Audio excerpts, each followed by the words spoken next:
Well, hello there, guys. I believe we are live. Are we live? Can you guys see and hear me okay? Those of you guys who are in the chat room there. Is everything good? Can you see and hear me? I am, for those of you who are wondering what's going on here, so you guys know, like once a year I'll fire up Warcraft and play Warcraft for a bit. So they just went through some kind of big change. Shadowlands came out. They did a whole level squish and all that kind of stuff. So like max level fish. So I decided to do something a little bit different. And you know, it never fails. No matter how many years I play World of Warcraft, whenever I go away from the game for a while, because I haven't played World of Warcraft in like, I don't know, 7 months, 8 months. I can't remember the last time I played World of Warcraft. Anyway, but whenever, over the last 10 years, whenever I go like any period of time without playing Warcraft, and then I come back to it, I totally forget everything. Like I forget how to do everything. And so anyway, I started up a new character to play in this new system they have there. I'm playing a hunter. This is the first time I've ever played a hunter. Here's my guy. His name's Dewamir. So this is the first time I've ever played one. So I have no idea what I'm doing. And so I've got all these skills and everything that I've never used before. So I'm just kind of fumbling my way through. So I thought we'd do a little bit of a play-in chat tonight. So far, hello Rory in the live chat. Thank you so much for the kind words. I appreciate that. Yeah, so we're going to get going, and I'm going to move into the town here. Now, I played a few minutes the other night, and it's crazy because it used to be when you would play Warcraft. And by the way, guys, if you want to use the super chat function and send in questions, we can just sit here and chat movies or sports, whatever you guys want to talk about tonight. You want to talk about some YouTubing stuff or whatever, feel free. What was I about to say? Oh, I completely lost my train of thought. Oh, yeah, that's right. So I fired this up last night just to see if I knew what I was doing. And sure enough, I had no idea what the hell I was doing. And it used to be that it would take you a while to level up, but I'm already at level 5. I played like 15 minutes yesterday, and I'm already at level 5. So that's how quick this seems to go. So I guess whoever I'm supposed to meet. Wait a sec. Why is there a question mark there? Am I supposed to meet somebody here? Whatever. I guess whoever I got to meet is inside the tavern. At least one of the people I got to meet is inside the tavern. So I'll just come over here, finish this quest. Light be with you. Report to Goldshire. Did that. Complete quest. Be careful. Okay, now I've got, like, since this is a new character, I'm, like, wearing nothing right now. So there we go. Now I got some armor. Yay! You know what? I just realized some people have already fired in questions, so let's go over and take the first one here. Richard K. writes in, I heard a rumor through friends that Vin Diesel is going to play Kojak in a big screen Kojak movie. Any truth to this? Well, there was truth to it. Like, between 2012 and 2015, I think. Explore Fangor Mines, Return to Marshall with the Gorge. Okay. There was... I'll accept all the things I can right now.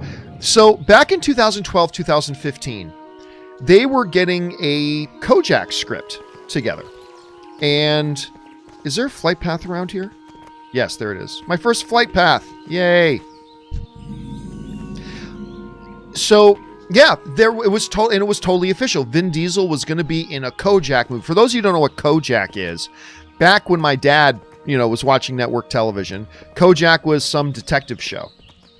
Now, is there a... Where is the next person I'm in the wrong building. That's why. Kojak was a big detective show. I never watched it. I mean, it was before my time, but my dad used to love Kojak, and it was played by Telly Savalas. And I supply and was like kind of the big... Oh, so I guess this is my first in. Let me see. Hold on a second. Yeah, do I need gloves? Yeah, well, I'll take the gloves. See you later. I think I might actually have gloves already. Hold on a second. Let me check this. Do I have gloves already? Do I? Oh, I don't have gloves already. Okay, this will help. Nice. Okay, anyway. So it was a big detective show back in the day. And because Teddy Savalas was bald and Vin Diesel wears a bald hairdo, obviously Vin Diesel should play Kojak. So whatever.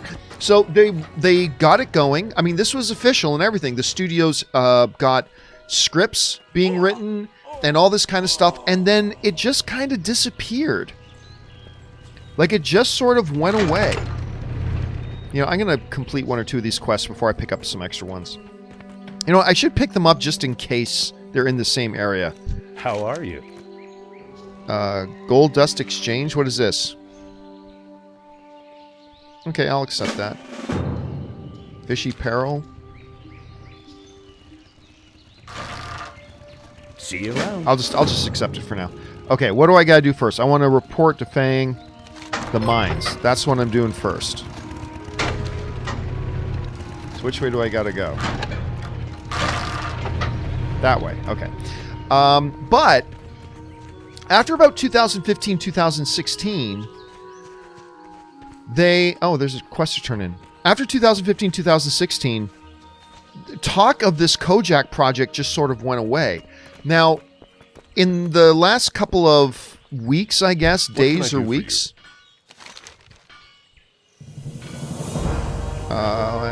For the Alliance. You know what? Let me do this damn Fangoria thing first. I'm picking up all these things. So, there have been some whispers lately of them trying to get Kojak going again, but nothing official. Like, any rumors and whispers I've been hearing about, or that you've been hearing about Kojak lately, are all not from any official sources. They're not from any official sources, and they're certainly not from Variety or the Hollywood Reporter. It's generally stuff that's being reported on some more sketchy places. So, the bottom line is, as far as the Kojak thing goes, at some point... Oh, I'm going to try attacking something with my wolf. What level is this boar? My wolf should be able to take him. I'll shoot it anyway. Yeah, so at this point, I would say, yeah, it was true at one point, but right now I don't think it's real. I don't think it's real right now, so, you know, we'll have to... Let's wait and see. Okay, next up, JCL Productions writes, "Hey, John, I saw your documentary. Thanks so much for getting my documentary, man. And left a review. Would there be any chance of you releasing a behind the scenes or making of?" No, probably not. First of all, for those of you who haven't been around my channel in a while, I finished and released my documentary, Movie Trailers: A Love Story. It is now available worldwide. Am I supposed to kill one of those? I think so. You, go get him.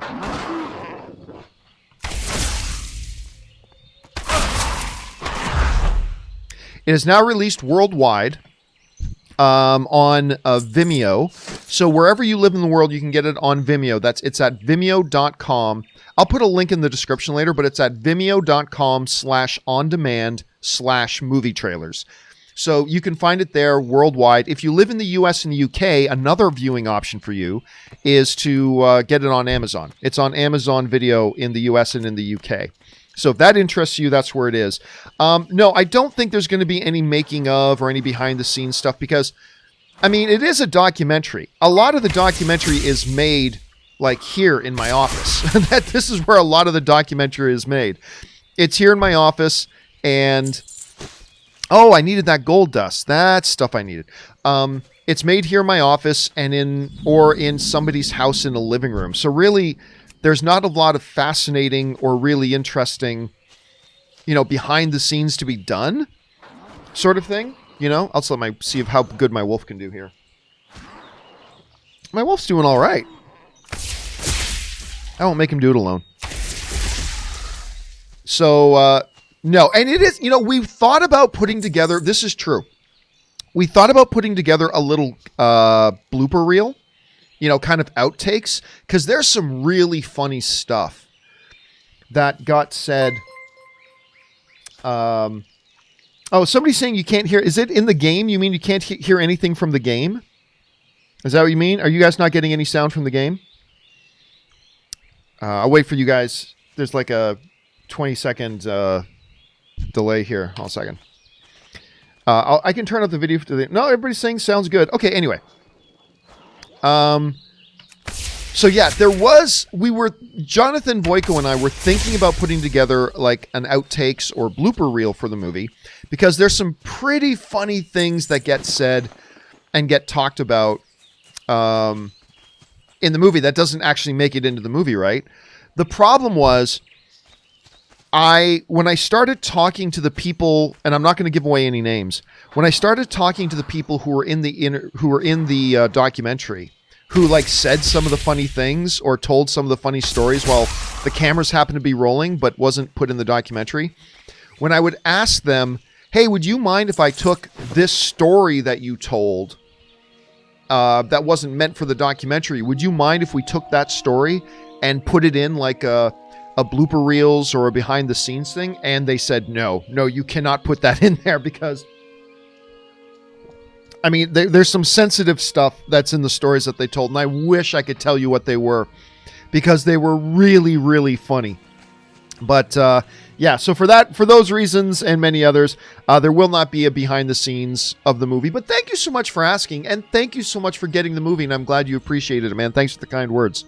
Okay, let's see. Next up, we've got Mad Real Cinema, who writes, do you think we'll see Wakabi, T'Challa's best friend, again in Black Panther 2? And what's the name of the guy from Get Out? Why am I freezing on the name of the guy from Get Out, who's the star of Get Out, and he played Wakabi in the movie? Anyway, who played T'Challa's best friend again in Black Panther 2? And if we do you think he regrets his actions or still despises T'Challa? I still have issues with how easily he turned. Yeah, I really like Black Panther. If you guys haven't seen, you can go watch my review. I like Black Panther very, very much. But I will agree that, to me, how easily he turned on his lifelong best friend was kind of, really? He's gonna turn on his best friend that quickly, that easily? Not only on his best friend, but on his king? Like, he's going to turn on his king that easily? I admit that struck me as a little bit weird as well. That also struck me as a little bit weird. I think I got to go over to the other side. Oh, good. There's a troll. That also struck me as a little bit weird. I mean, there is... The one thing they try to build into Black Panther as to why Wakabi turned so quickly was because, he hates that dude. He hated Claw. That dude, and the fact that he, wasn't willing to kill him or wasn't willing to do whatever, I mean, that's really stuck him the wrong way. But still, I thought it was pretty weird. I thought it was pretty weird that they did things like that in the movie, but it is what it is. I suspect we won't see him in the sequel. I hope we do, because, I mean, I really like the character, so I hope we see him. But I am suspecting that we will not see him. I mean, because what's the point? He's just going to be in prison, right? Because he was a traitor. He was a traitor to the throne. So how many more of these do I need? Oh, I still need like 6 more of these things. Okay. So I'll just keep looking for these.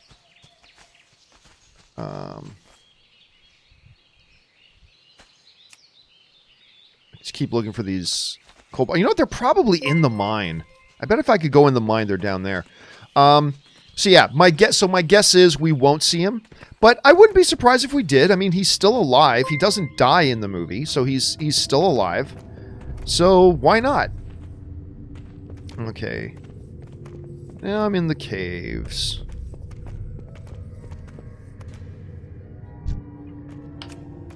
Like I said, I've never played a hunter before. This is pretty cool having a pet. It reminds me of like having my elemental when I play a wizard or a... Okay. Good, he's got that. And I think I'm supposed to explore down here anyway.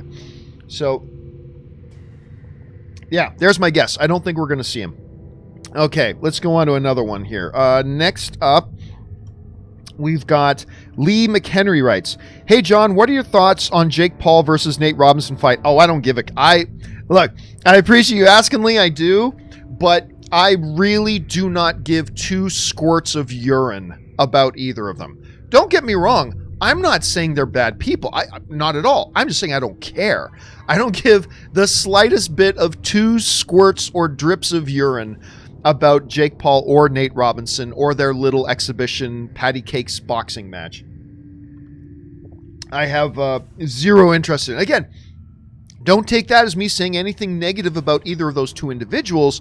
I'm just saying I really couldn't care less. I really could not care less. So, yeah, no offense to anybody who did care about that fight. No offense to any of you who did care about it. There's no possible way. It's inconceivable, as Vincini would say. Inconceivable. It is inconceivable that I could care any less about that little thing. So, no, not much there. All right, hold on a second. Go get him, boy. Go get him. Oh. Yeah, you keep him busy. There we go. Good boy. Good boy. All right, thanks for writing that in, Lee. All right, next up. We've got Ardent Defender who writes, John, try Exile Reach next time in World of Warcraft on a new character, as it's now a new starting and leveling experience. Yeah, I saw that. I saw that was, there were options for that right now. Actually, there's a whole, remember, I've been away from World of War. The last time I played World of Warcraft was when they just launched Battle for Azeroth, right? And so they launched Battle for Azeroth, and I did not like the expansion. I didn't like what it did to my character either, and so I bailed. So I haven't played in a long time. So when Shadowlands was coming out, I just started reading about all this things that have changed and all these new things, and I will have to experiment with all that stuff. Ardent Defender, I will absolutely have to experiment with that. Okay, I still have 5 Gold Dust things I gotta find here. Gold Dust. That's my wife's all-time favorite wrestler, by the way. Gold Dust. A little bit of trivia there for you. Ann Campea's all-time favorite wrestler is Gold Dust. So I bet you didn't know that. Or maybe you didn't care. There we go. I do like having a pet. I gotta say, I like having a pet. This is pretty cool. I am so... I mean, whenever... For the last 10 times I've played this game, I've always played like a warlock or something like that. An undead mage. A mage is what I would normally play. And normally I would play Horde. And so I would always play an undead mage. So this is my first time ever playing a hunter. It's all right, actually. This is pretty cool. Go get him, boy. His health's good. Okay, let's see. Let's move on to another question that got sent in once I kill this kobold. All right.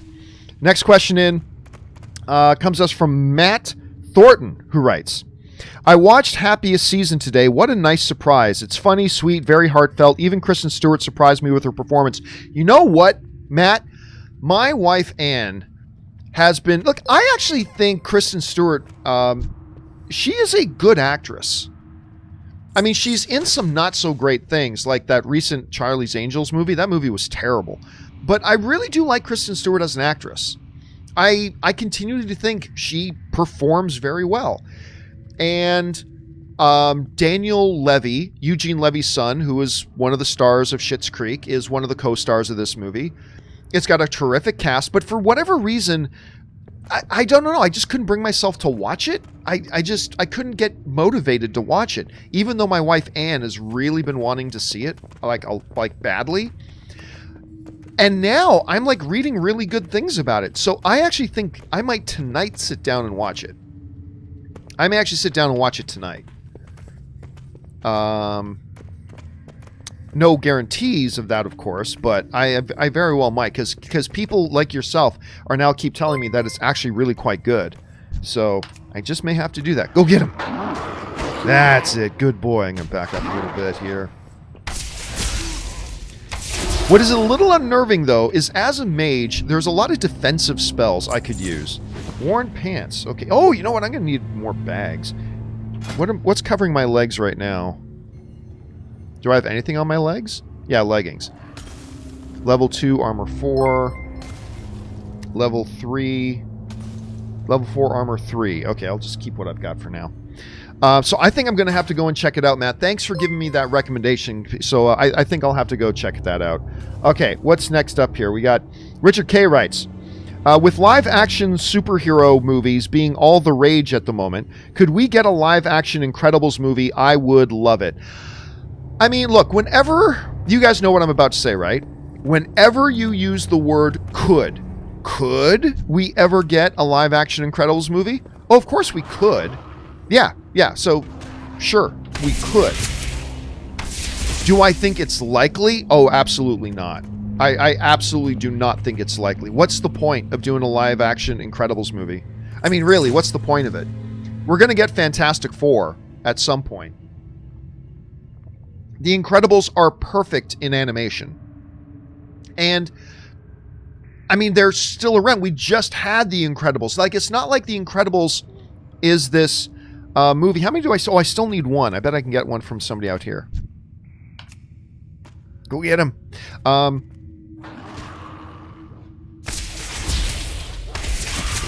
Yeah, we just had The Incredibles 2, and it was awesome, by the way. I love Incredibles 2.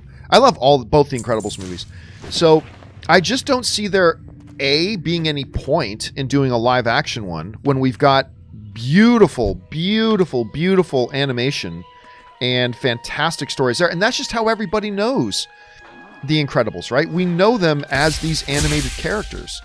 I mean, I don't know how on earth you would actually do Elastic Girl.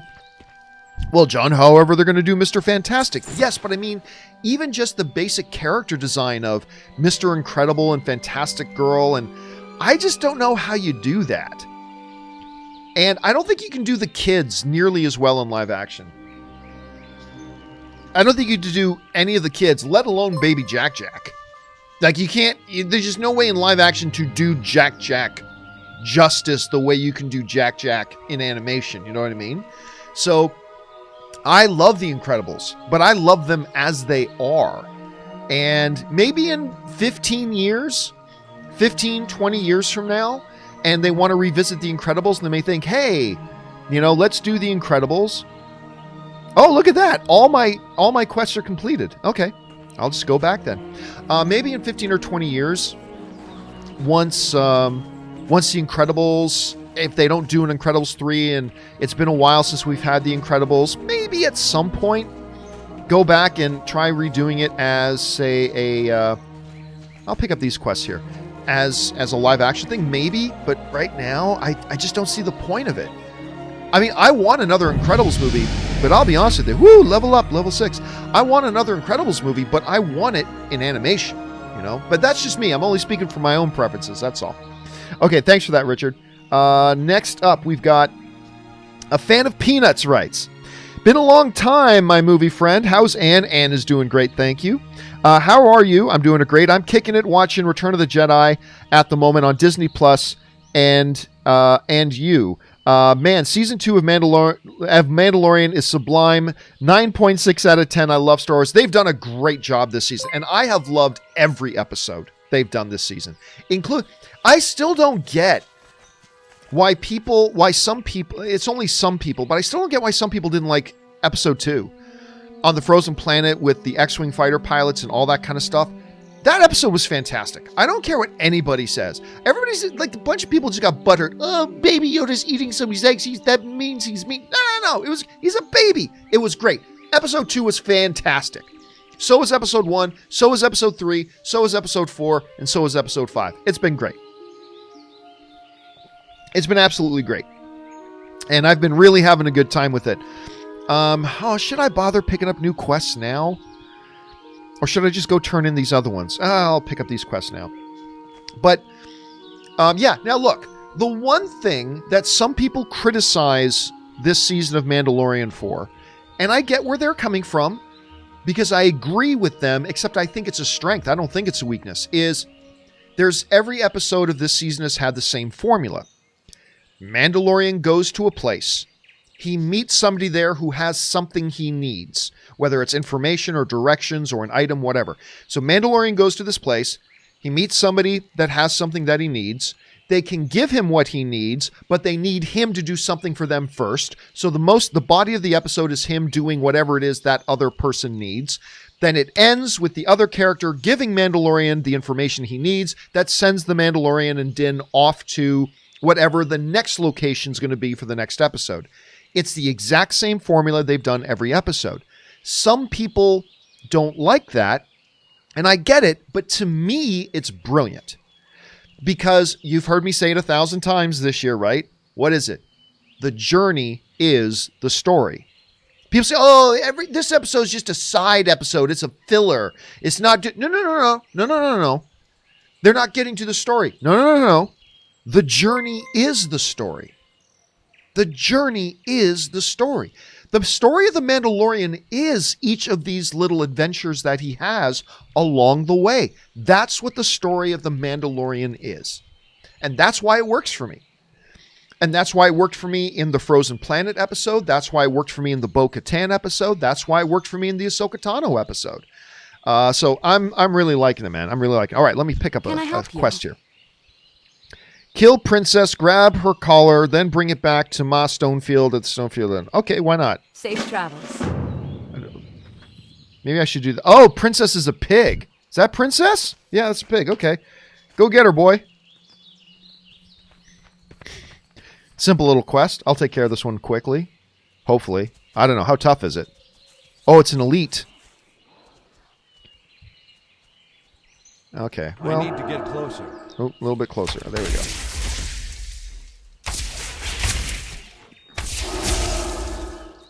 I don't have a target. There we go. That was easy enough. You know what I don't... Oh, yeah, I've got to turn that in. You know what I do not have yet? I got to pick up the profession of skinning. I love skinning. I don't know why. I just love skinning. Skinning gets me all them great pelts and everything. I'll turn this in here quick. All right. Anyway, thanks for that, fan of peanuts. I'll turn this in quick. What can I do for you? Farewell. What did I just pick up? I picked up... Ooh, boots. I could probably use some boots. These are probably better than the ones I have. Yes, they definitely are better than the ones I have. Nice. New boots for daddy. Okay. Let's see. Next up, Caleb Crane writes, do you hear about David Lynch's Netflix show, Is It Real? As far as I know, it is. David Lynch has apparently signed on to do this Netflix show. Now, I can't tell you any of the details about it because I don't know. I haven't read into it all that much. But from at least what I understand, it's real. I could be wrong. But yeah, from what I understand, it's real. So let's see how that all turns out. Netflix is swinging for the fences. They see Disney Plus and HBO Max and even, Peacock and whatever else. They see them coming up hard and heavy and fast in their rearview mirror. And so they're spending a lot of money, right? Netflix is spending a lot of money. All right, next up, Richard K. writes, could we get a live action Ahsoka show with Rosario Dawson on Disney Plus? Starting the show where she left off in Mandalorian. Again, whenever you ask a question that starts with the word could, yes, we could. One of the things that we know, Alan Horn said last year after the end of... That's a good one.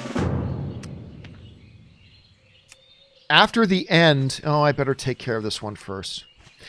After the end of Mandalorian Season 1, Bob Iger...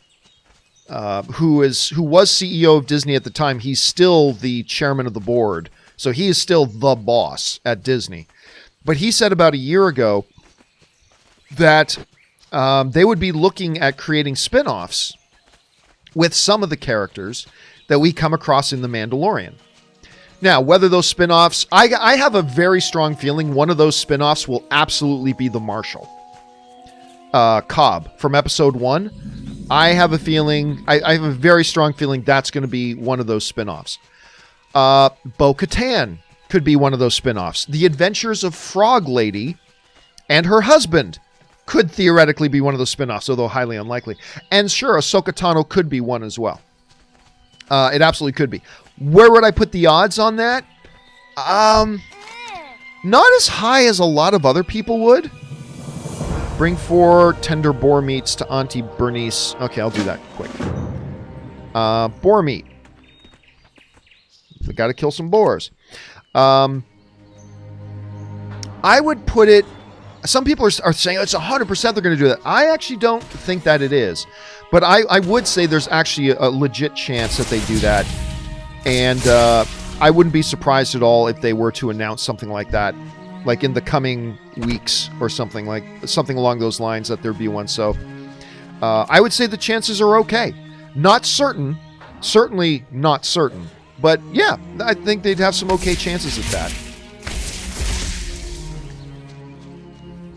You know what? I am digging being a hunter. I have one friend in particular that all he ever plays is hunters. All he ever played was hunters. And I'm starting to get, with using the pet, I'm starting to kind of get why.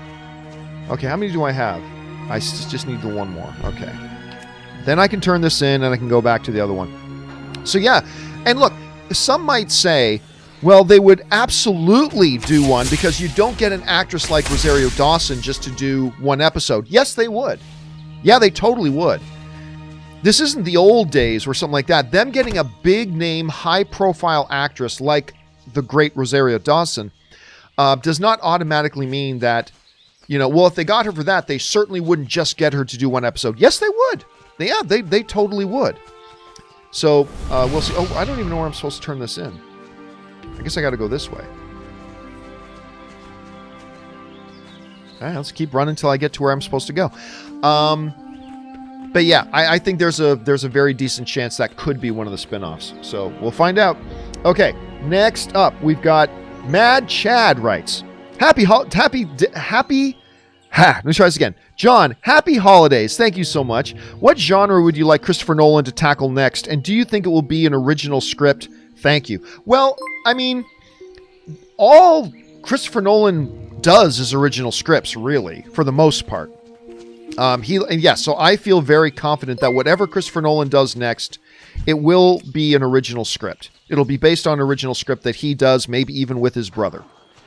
So that's a very high chance probability. Honestly, the genre I would like to see Christopher Nolan do, and I've talked about this before, because Christopher Nolan is one of the best directors in the world today. But he has a very specific sandbox that he plays in. Like, when you watch a Christopher Nolan movie, you are completely aware that you are watching a Christopher Nolan movie. It's a lot like Quentin Tarantino as well, right? As great as Quentin Tarantino is, and he's great, and I love Tarantino, but as great as he is, you know instantaneously you're watching a Quentin Tarantino movie, right? He has a very specific sandbox that he kind of plays in, and all of his movies have a very identifiable and unique DNA to them. And that's why back when there was talk about maybe the possibility of I'm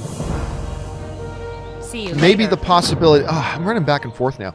Maybe the possibility of Quentin Tarantino doing a Star Trek movie. See, one of the reasons that excited me so much was not because I'm the world's biggest Star Trek fan. I'm a Star Trek fan, but I'm not like a massive Star Trek fan like, say, a Robert Meyer Burnett. But what made me really excited about that was the fact that it would be something different from Quentin Tarantino, and I would love to see him tackle something like that. With that in mind, I would love, some people look at me strange when I say this, but I stand by this. I would love to see Christopher Nolan direct either a straight-up comedy or a straight-up horror movie. Horror might be a little bit more in his wheelhouse when you look at some elements of some of his other movies. But yeah, I would love to see... okay, another thing. Anyway, bring Bernice's necklace to Auntie Bernice. Okay. Got to go to Auntie Bernice now. I would love to see Nolan do a straight-up comedy, like some kind of straight-up genre fair movie. You know, we've seen him do a comic book movie, but even that was kind of in his wheelhouse, which is great because his wheelhouse is awesome. But, wait, who am I supposed to bring this to? Oh, please don't tell me whoever it is in the mine. I don't have a target. Who was I supposed to bring this to? Okay, maybe I should actually read the thing. Oh, maybe I'm supposed to... Okay. Bring energy exit to Auntie Bernice Stonefield at the Stonefield Farm. I was playing near Finger Deep. I think I dropped... Do I have this necklace? Anything I have it. I was playing near Fargo Deep Mine. I think I dropped, I saw the old lady's necklace. Don't ask me how it got there. It wasn't me. Well, anyway, I saw this big gold tooth. Okay, so I got to wait for this boss. There it is. Okay. So I got to kill this guy to get the necklace. You no take candle. Okay, yes I will.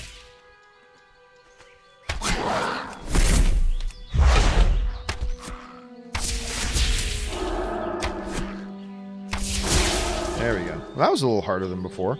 So does he have the necklace? He does have the necklace. And now I got to bring it over here for some reason. That's all I'm doing today is I'm just running around delivering things.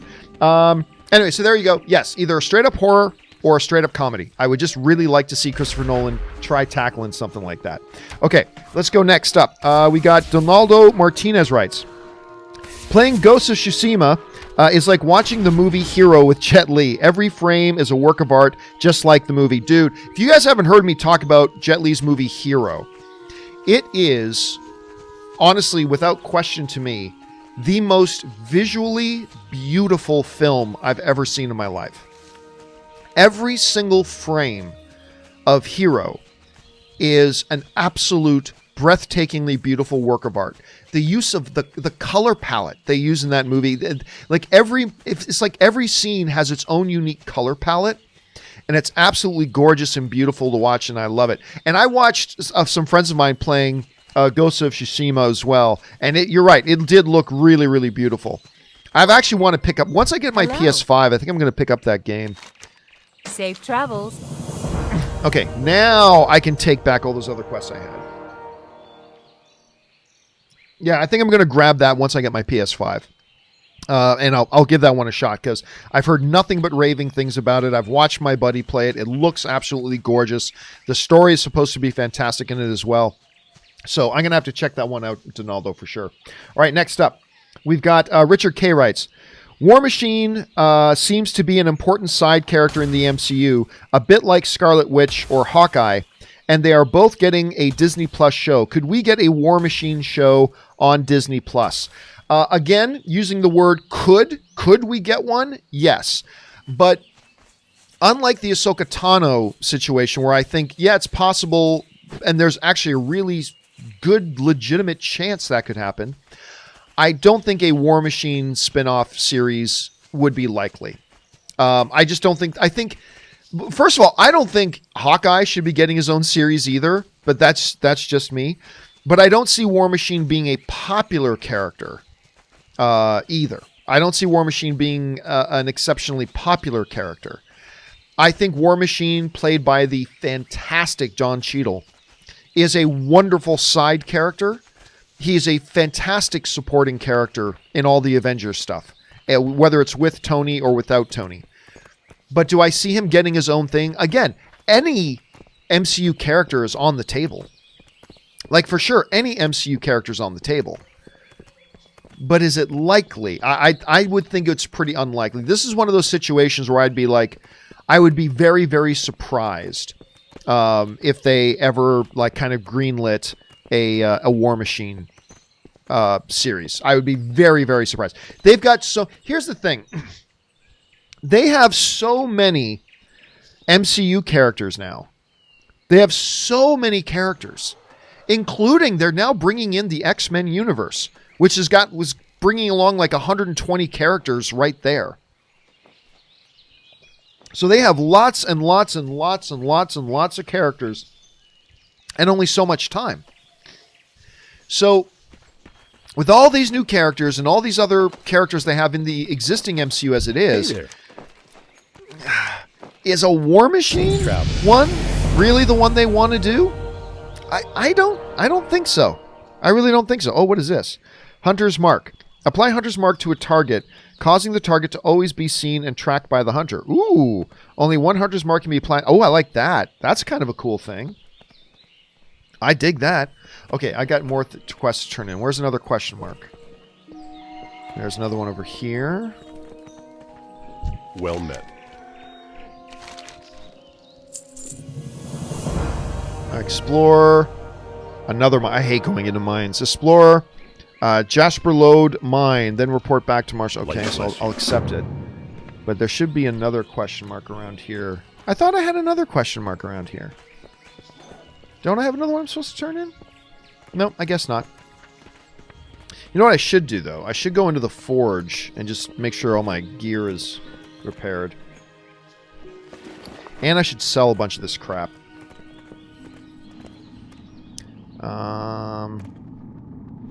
Is the armor merchant, is that the one who can repair stuff? Yes.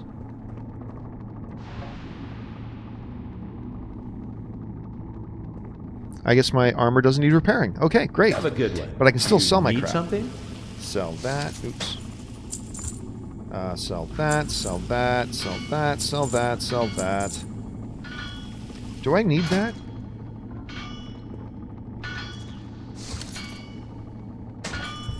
What do I got right now? A level 5 armor. Level 4 5 armor. Okay, I can sell this. I can sell that, I can sell that, I can sell that, I can sell that. Okay, so free up my bag a little bit. Ooh, do I have anything on my wrists? I don't know if I have anything on my wrists. I don't believe I do. Do I? Oh. Wait a sec. Where's my wrists? Oh, I do already have something on there. Okay. Never mind, so I can sell that too. Okay. See you around. What were we talking about? We were talking about War Machine, right? Yeah. So therefore, because of all the characters and all that kind of, I would find it very, very unlikely. I mean, I think we'll still see War Machine. I don't think Don Cheadle's done. I don't think Don Cheadle is done. I'm supposed to be going this way. I don't think Don Cheadle is done in the least playing War Machine. I think we'll see more War Machine, but I don't think it's going to be in his own series. But hey, everything's possible. All right, Brendan Sheehy writes, I know the story is the journey, but a little more variety to the plots would be welcome on The Mandalorian. Still fun, but it's getting a little samey. But here's the thing. That structure is the same. Goes to a place, finds somebody who needs them. But everything that needs to be done is totally different. Like, one episode, they needed to go fight a crate dragon and unite sand people with the local villagers of Tatooine. That's completely different than a story of there's this alien creature frog lady that's trying to continue on her genetic line, and she's trying to get to her husband, and she's got these eggs, and they get trapped on this ice planet with these giant spider monsters. He encounters X-Wing pilots. So now there's a connection there with that shows that the New Republic is aware of Mando, not just the remnants of the Empire. And then he gets off and goes. That's a totally different story than the Cobb story, right? Completely different. And then the Bo-Katan one, he meets new Mandalorians. He starts to understand that my way of Mandalorianism is not the same as all Mandalorians. And he finds out about this quest with Bo-Katan trying to retake the Darksaber, but we need to get these armaments off this Imperial ship. That's a totally different episode than Frog Lady or Cobb, right? So, yeah, there's a structure that has been similar, much like the old Westerns used to do it, and that's Jon Favreau's guiding North Star in this series. But every single one has been very unique, including the new one with Ahsoka, right? Ahsoka, they come across this world where there's this former Imperial governess that's kind of oppressing this, almost kind of, people call it Space Japan kind of way, that this Jedi character that he now meets is trying to get information out of this lady. We get the whole drop name of Grand Admiral Thrawn. We get new information about Grogu, although I will always call it Baby Yoda. And all, so again, completely different than the Frog Lady episode, completely different than the Bo-Katan episode, completely different from the adventure he had with Cobb. So while the framework is the same, I would contend it's all still very different. But again, that's just kind of my interpretation of it. That's just kind of the way I see it. You may see it differently, and that's totally cool. All right, what's next here? Richard K. writes, Part 1.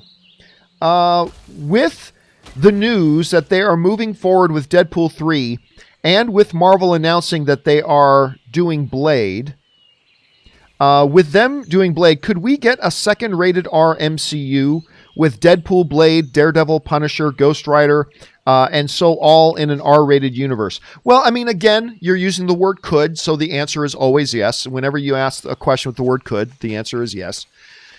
I still don't really know what they're going to do.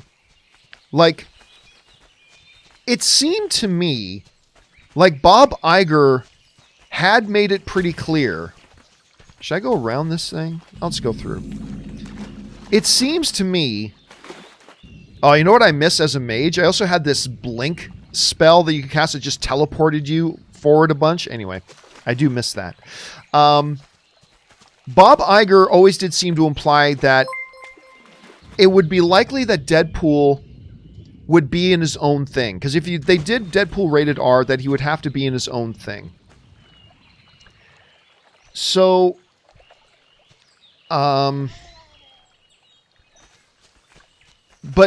But ideas change, right? Ideas change. So the question becomes, go get him, boy. I don't know why I'm saying, I don't know why, I don't need to kill this wolf. Are they still of that same mindset? I don't know.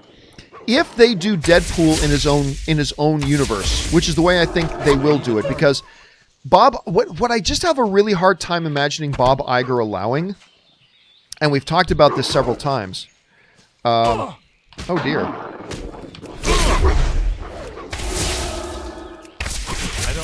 Oh, I'm just going to have to haul ass and run, I think. I may die. My pet's doing a pretty good job. Okay, I'm going to kill you now. Oh, my pet did a great job. Oh, that's awesome. Okay. What I have a hard time imagining is Bob Iger saying, okay, you can have Deadpool show up in other MCU movies that are PG-13 and then do standalone Deadpool movies that are rated R.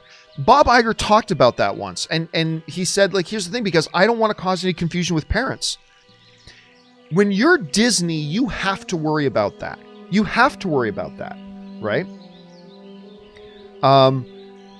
You can't, because the nightmare for Bob Iger is a mom writing to him saying, you assholes, I brought little Billy to come see, MCU movie number 5, and you had this Deadpool character in it, and it was fine, and it was great.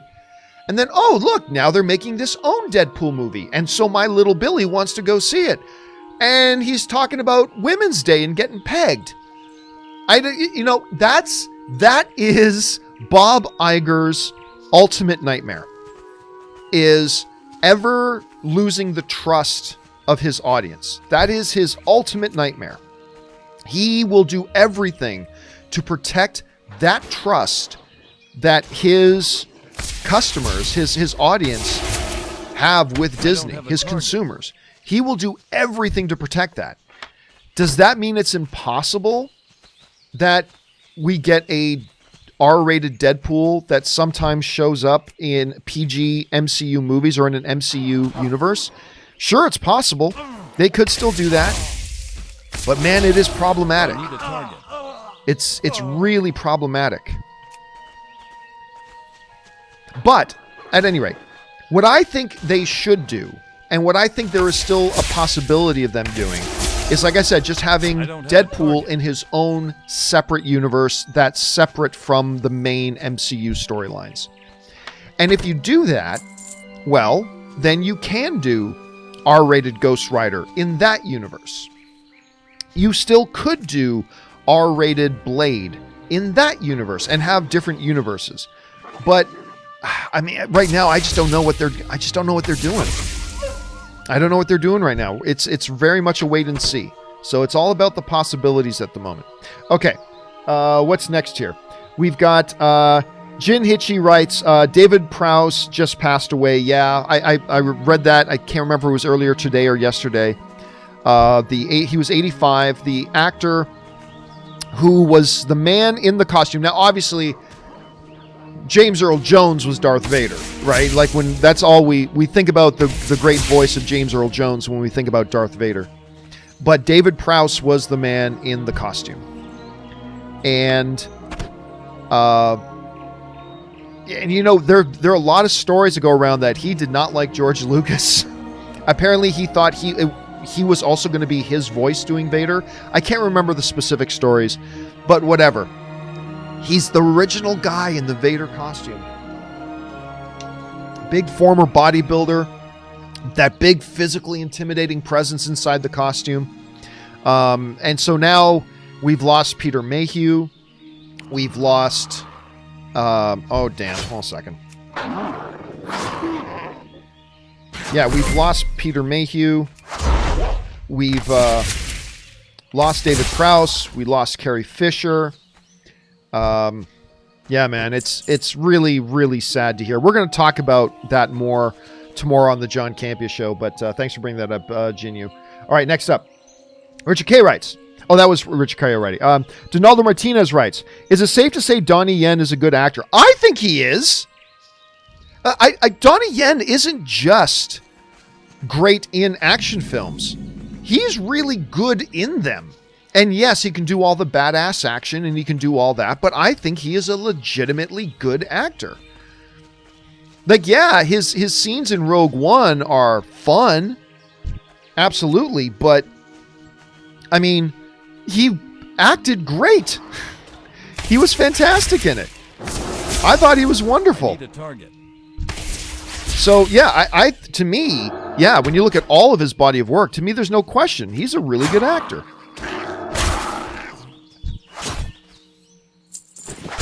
Oh, come on, dude. Really? Give me a break. Good boy.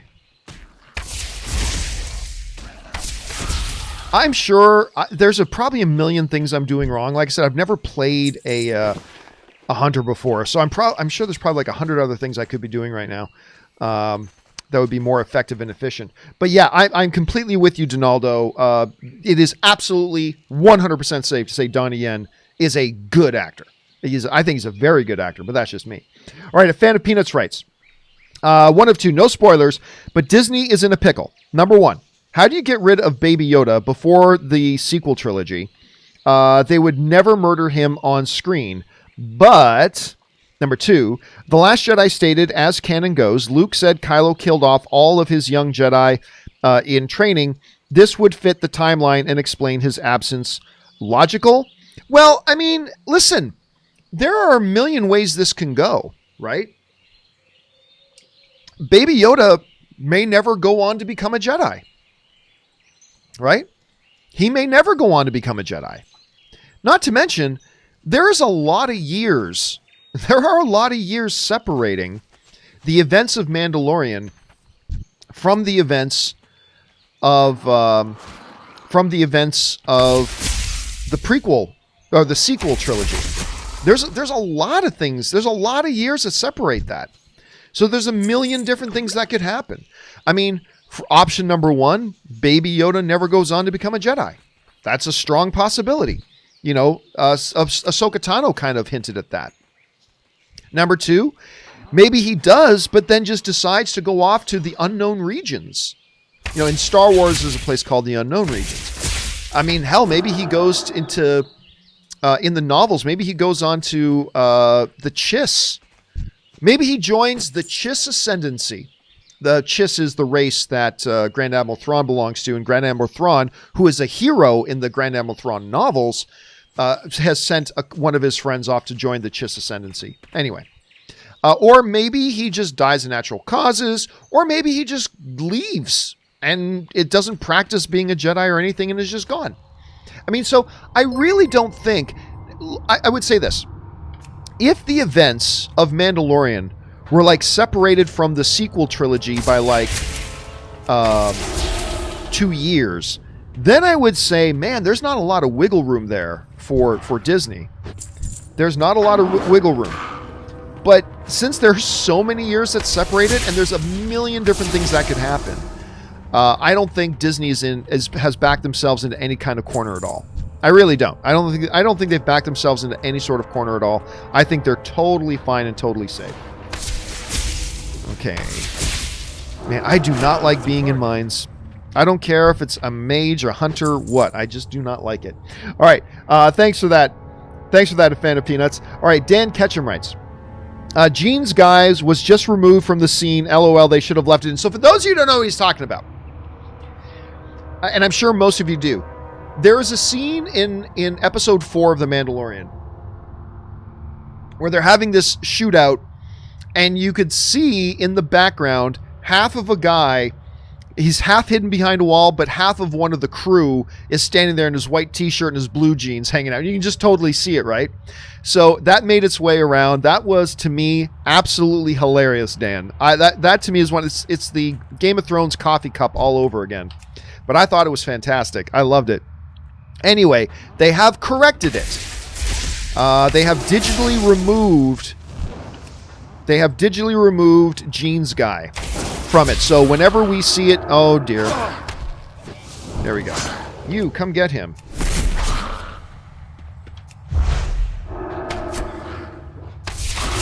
Come on, dog, get him. Come on, there we go. So they have digitally removed him. And, you know, I get it. It was the right thing to do. But they moved really, really quickly on that. Somebody lost their job. I mean, somebody lost their job over that. Because they filmed that probably 9 months ago. How nobody caught that in like the 9 months since they shot that is like completely beyond me. How did they possibly not catch that? Yeah, this pet is great. I can just sick him on somebody and then I can just stand back and shoot them at my leisure. Okay, so I've completed the quest. I've explored the mine. Oh.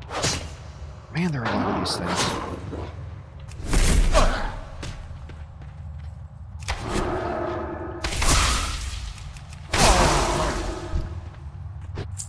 Yeah, I just don't know how that mistake got made. I need to go this way. And hopefully I can just get out easy breezy. Yeah, I do not like being in... I'm not claustrophobic or anything. I just don't like being in these damn mines in this game. I just feel like trapped or something.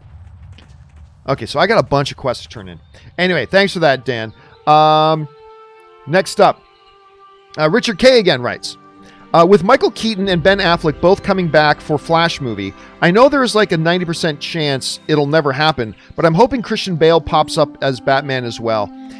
Yeah, I think that's pretty much... It's not a 90% chance. I think it's a 99% chance that you're not going to see that happen.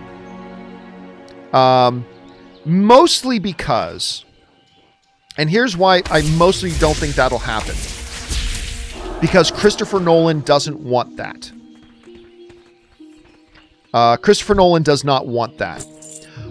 You guys know the story of George Miller was going to do a Justice League movie. This was years ago. And Armie Hammer was cast to play Batman. So Miller was going to do this Justice League movie. But there are other causes as well, yes.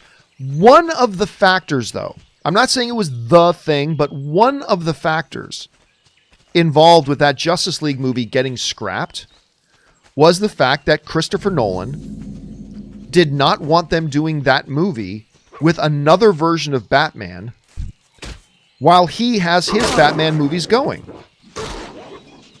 And again, I'm not saying that was the deciding factor, but that was one of the factors that went into the fact that they ultimately kind of pulled the plug on that, because Warner Brothers is very serious about being in the Christopher Nolan business. Warner Brothers wants to be in the Christopher Nolan business. And they were not going to do anything to piss off Christopher Nolan. And that's one of the... And Christopher Nolan never wanted his Batman to be in a universe with other superheroes. Christopher Nolan wanted his Batman to be unique in the world, to be a unique presence in the universe. He never wanted his Batman intermingling with other superheroes and supernatural or aliens or anything like that. And so because of that, and because I believe that Warner Brothers is still very much want to be in and stay in the Christopher Nolan business forever. I don't think you're going to see Christian Bale portraying Christopher Nolan's Batman in any sort of DCU expansion. I just don't think you're ever going to see it. They just don't want to piss off Christopher Nolan. And I get it. If you want to be in the business with that guy, and you know that would piss off that guy, then you don't do the things that'll piss off that guy. I'm not saying that's the right decision or the wrong decision, but it's a smart decision. So I totally get it. Okay, next up. Alex Von Gollum writes, hey, John, as a Nintendo Switch owner, will you play Hyrule Warriors Age of Calamity? I'm not even familiar with it, to be honest with you. Using Rob's lingo, the game is delicious with grr moments, a passionate love letter to Breath of the Wild. I love it. Well, Breath of the Wild was a great game, but I've never even heard of Hyrule Warriors. I have been thinking, I know Hades, which just got nominated for Game of the Year, is on the Nintendo Switch. 2 Nintendo Switch games were nominated for Game of the Year. Hades and Animal Crossing. Hades and Animal Crossing were both nominated for Game of the Year, which is actually pretty cool. Guard Thomas wants you to travel up the river, search for 2 lost guards. Okay, I'll do that after I turn in these other things. Light bless you. Really? Wait a second. Where's this other one I gotta do? Okay, they're both this way. All right, that's fine. Yeah, so I definitely want to check out. The problem is Anne is on the Nintendo Switch all the time because Anne still plays 1 to 2 hours of Animal Crossing every day. I mean, every day. You think I'm kidding? I'm not kidding. Anne plays 1 to 2 hours of Animal Crossing every day. And it's an addictive little game, I gotta say. It is an addictive, fun little game. I played it for a while. But I do want to get my hands on the Switch, though, and try Hades, because it looks awesome. But I will definitely keep my eyes open for that Hyrule Warriors. I will absolutely keep my eyes open for that. Sounds interesting. Okay. Next up. Brendan Sheehy writes, nice change of pace for Mandalorian would be to go on a fresh bounty hunt. Seedier Mando, who needs quick cash, grappling with more gray morals. I don't think Mando would do that, though. Like, remember, he's been quested with something. And, I mean, Grief it doesn't look like he's doing bounty hunting. Like, I think the guild, at least that chapter of the guild, has kind of been closed. So I don't know who he gets it from, but I don't know that he's specifically going to go on missions that are off quest that could put the child in danger. John, he's doing things every week that puts a child in danger. Yes, but it's all for the sake of the quest, right? The thing he's been quested with, every time that the child is in danger, he's doing things that puts the child in danger. It's specifically for the purpose of the quest. So I don't know that he would do that. Not to mention, here's the thing. Bunch of people complaining that this whole, whenever they do these missions, it's just side stories. But they haven't been. Every single episode is about Mandalorian picking up a specific piece that he needs to move on to the next step of the journey to fulfill the overall plot, right? A side bounty hunt wouldn't be contributing to, like, even the Frog Lady episode contributed to the overall story. He couldn't find out where to go next in his mission to track down where to take Baby Yoda if he didn't get that information from Frog Lady.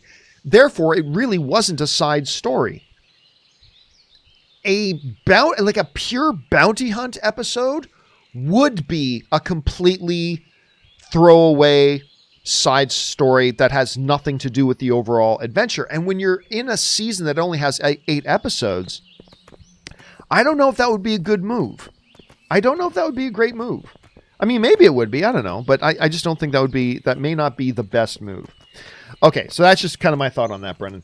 All right, next up. A fan of Peanuts writes, one of two. In Return of the Jedi, Yoda says, when gone am I, the last of the Jedi will you be? Potentially speaking, Obi-Wan, in the next scene, says, you are our only hope. 2 of 2. Obi-Wan knows Leia exists, but still tells Luke, "You are the only hope." Therefore, can this be a way to allow Ahsoka's now existence as canon? I don't think so. It would be a massive, massive stretch. That would be a massive stretch. So no, because remember at that time, Leia wasn't a Jedi, nor was she anywhere close to becoming a Jedi. So that's probably his reference to that. I don't think that leaves any wiggle room for there being a fully lifelong trained Force user like Ahsoka Tano is still out there somewhere. Because even Yoda, in a private conversation, even Yoda says to Obi-Wan, he's the last.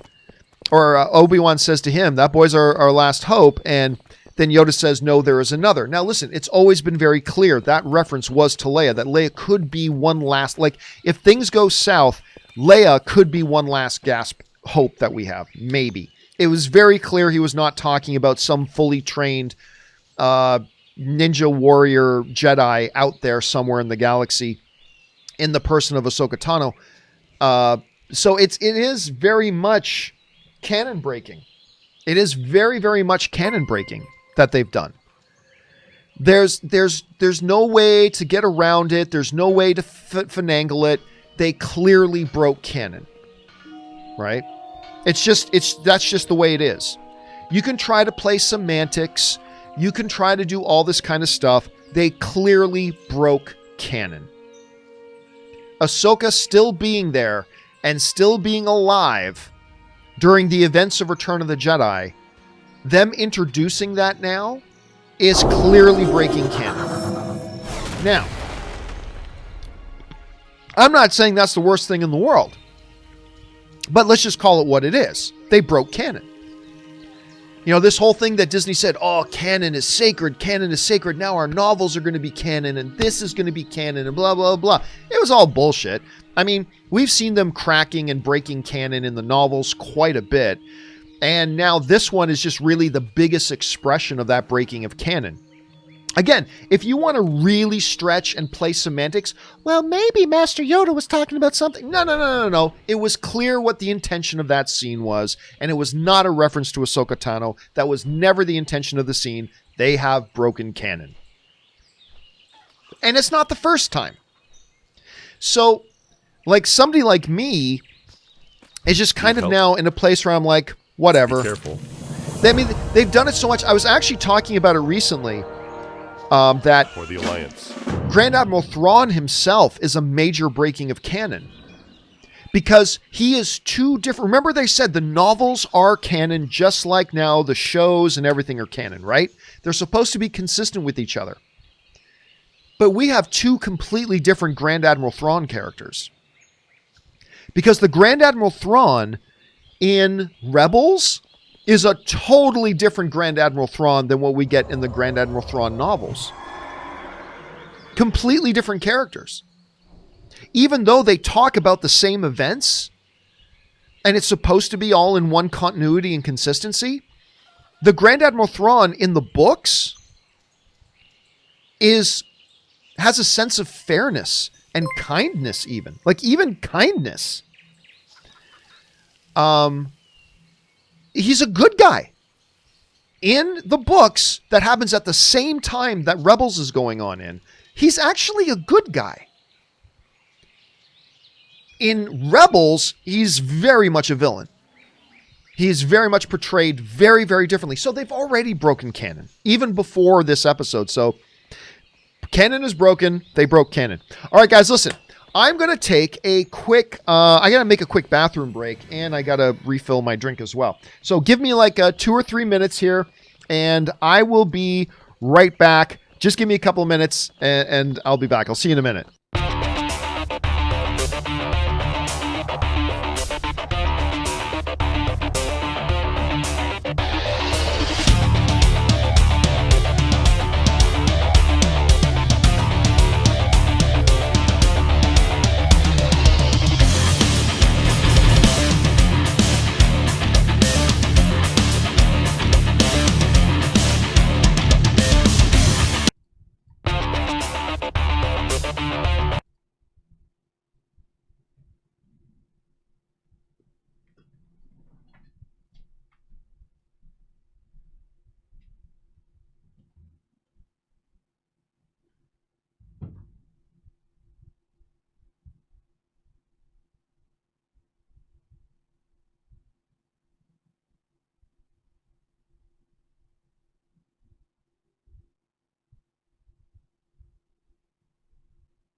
All right, guys, I'm back.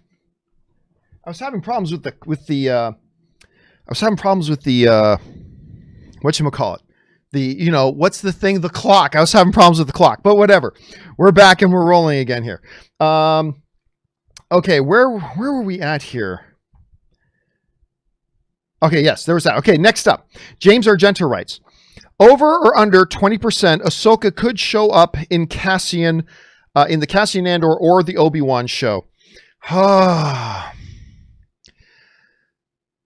man, I don't know. That's a good line. 20% is a good line to set. That's a good line to set. Hold on a second. Can I help you? I'll pick up some quests See you here. around. Have a good one. But also, Greetings. I need to sell stuff. Sell that, sell that. Oh, I can't sell to him. Sorry. Oh, that's because he's a trainer. What are you looking for? Let's see here. I need to sell stuff. Sell that, sell that, sell that.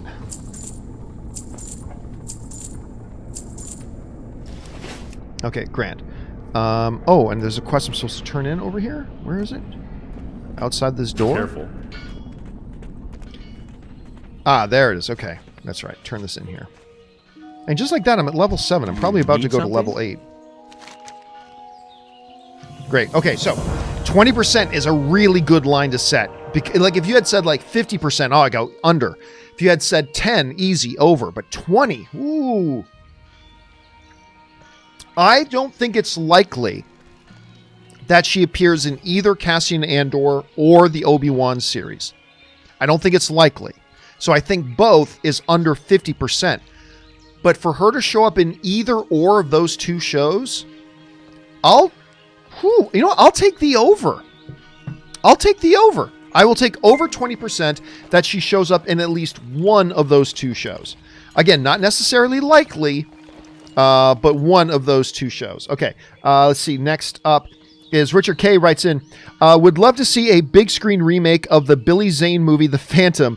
Love this movie. It's a guilty pleasure. Or do you think this could happen? Again, whenever you use the word could, of course it could. I don't think it's likely, no. No, I don't think we're going to see another Phantom. But I would be interested in it. Yeah, let me see let me get to this first here. For a small fee, you can take a Griffin to Stormwind. Oh, I don't want to go to Stormwind yet. I want to finish this other stuff I got to do. I'll take a thing to Stormwind later. I'll take a thing to Stormwind later. For right now, I've got to turn in these other things. Anyway, so I would be down. I do not think they're going to do another Phantom. I just don't think it works in this new era of comic book movies. But I'd be down for it. I'd see it. Probably wouldn't have Billy Zane in it again, but I would be totally down to see it. I'm totally with you on that one, Richard. Completely with you on that one. All right, next up, we got ZOMG Ruler writes, Deku can be annoying, but he grows as a character. So what ZOMG Ruler is referring to is My Hero Academia. I've had a lot of people for quite some time telling me, including my wife Anne, has been telling me I should check out this show, My Hero Academia. And I just finished the first season. I finished the first season. Here are my thoughts so far. The mythology of the show, the world that it creates, is very interesting. And the whole thing with All Might, I love the All Might character, I do. But with All Might and the All for One power, that's really cool story setup. I like that a lot.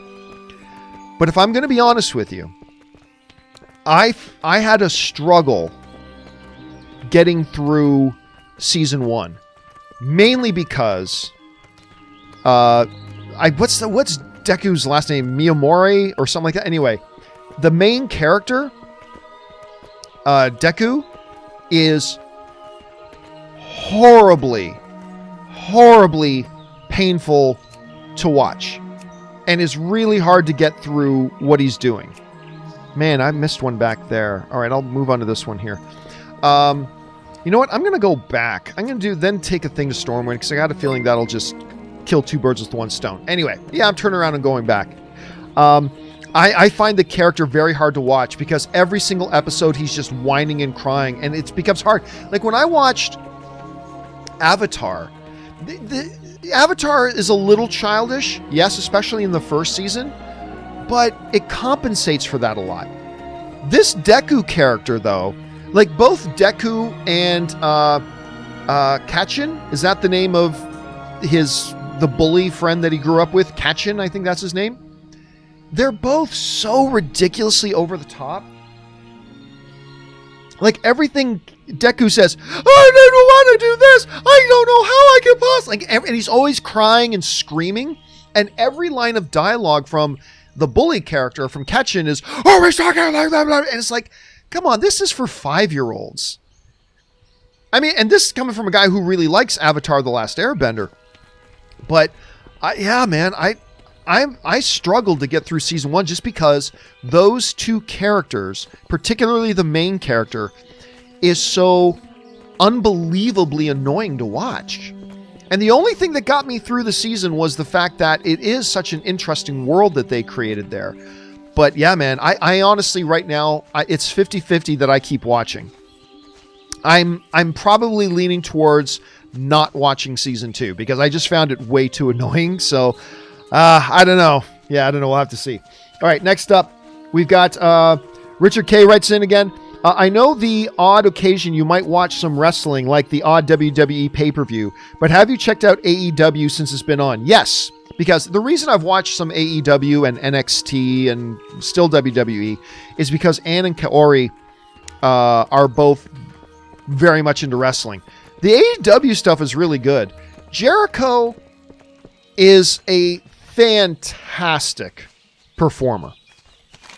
How far do I got to go? Oh my God, it's all the way over there?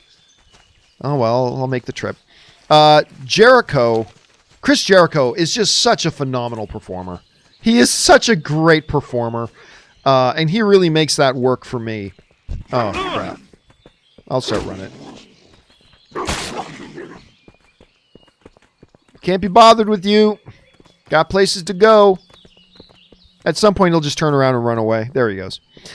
Jericho's a great performer. So, yeah, I like the AEW stuff, actually. I like the AEW stuff quite a bit, as a matter of fact. Okay.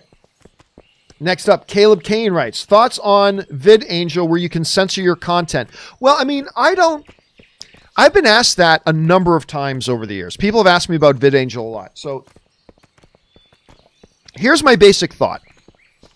But you got to take this with a grain of salt that I have never used the service myself, so I'm not familiar with the inner workings. My basic understanding of VidAngel is that you can watch a movie, but if you have certain sensitivities, like, look, I don't like seeing nudity in the movies I watch, or I don't like hearing swearing, or I don't want to see excessive gratuitous violence, or whatever. VidAngel, if I understand it properly, is basically a service where you can watch a movie through VidAngel, tell VidAngel what it is your specific sensitivities are to it, and it will censor those things out for you as you watch it. My thought on that is not the popular opinion. My thought on it is there's nothing wrong with that. I have no problem with that as a service. I would never use it myself, but I have no problem with somebody having that service and using that service. But John, some people will say, that's censorship. No, it's not. No, it is not. That is not censorship. Censorship, if you think that's what censorship is, pick up a dictionary. That is not what censorship is. Censorship is when you are prevented or forbidden from showing your work or even presenting your work, right? Like I make a movie that drops the F-bomb and somebody tells me, no, your movie can't be released at all. Nobody's allowed to release your movie because we don't want you to say the F word in it. That's censorship. If I buy a movie, let's say I buy Die Hard, and I'm now the consumer, right? I'm the consumer.